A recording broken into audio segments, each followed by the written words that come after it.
અમદાવાદના ટાગોર હોલ ખાતે ભારત વિકાસ પરિષદ પાલડી શાખા દ્વારા રાષ્ટ્રીય સમૂહગાન પ્રતિયોગિતા સંપન્ન થઈ।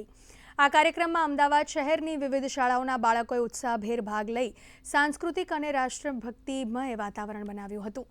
સ્પર્ધક વિદ્યાર્થીઓએ હિન્દી અને સંસ્કૃત ભાષામાં વીરરસ તેમજ દેશપ્રેમથી સભર ગીતોની રજૂઆત કરી હતી। 20થી વધુ ટીમોના 200 જેટલા બાળકોએ આ કાર્યક્રમમાં ભાગ લીધો હતો।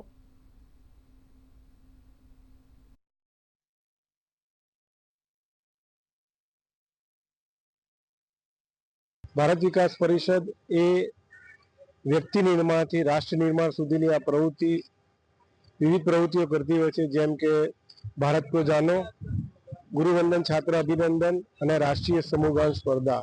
આજે રાષ્ટ્રીય સમૂહગાન સ્પર્ધા જે બાળકોમાં દેશદાઝ અને એક સારો નાગરિક બને અને દેશને ભવિષ્યમાં એ કામ લાગે એના માટે આ એક સતત પ્રવૃત્તિ થતી રહે છે। અમે લોકો આજે સંસ્કૃત સોંગમાં પાઠ લીધો હતો અને અમારા સોંગનું નામ છે મનસા સતતમ સ્મરણીયમ।